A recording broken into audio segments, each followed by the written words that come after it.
presence of barriers causes complications, confusions, and misunderstandings. This makes it hard to get your message across to an audience or someone you are communicating with. These barriers have different forms and have different effects. There are environmental, physical, and as well as cognitive and personal factors that disrupt the listening process. Bad listening practices should be avoided. For example, interrupting. Some might be habitual, but with some concerted effort, they can be eliminated. The environment of a room setting can affect your audience and detach them from what you are saying. The more you think about it, the more you will realize these factors may have bothered you in some point in your life. The temperature of a room, being too cold or too hot, can make you uncomfortable.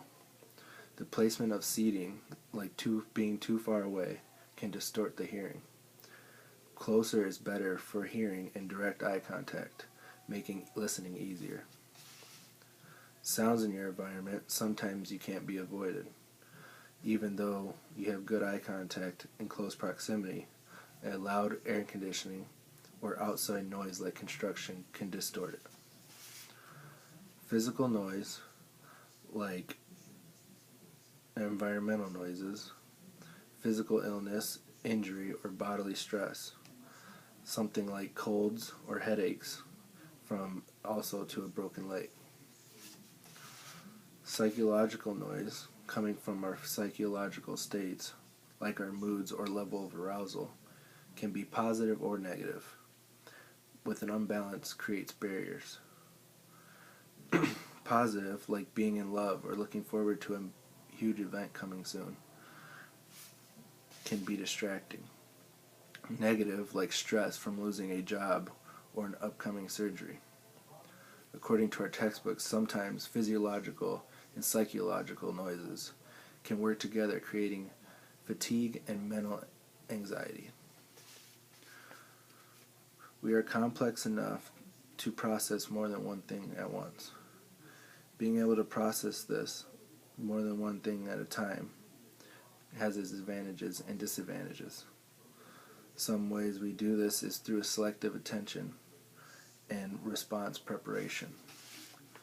Selective attention is when you pay attention to something that only benefits you and you filter out the rest. Response preparation is rehearsing what you will say before the message being relayed to you is over. This causes you to miss out on important information that can influence your response.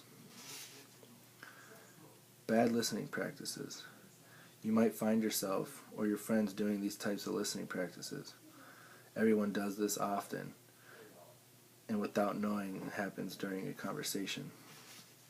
Aggressive listening mostly occurs between friends when they're probably just paying attention to you just to attack you with what you just said.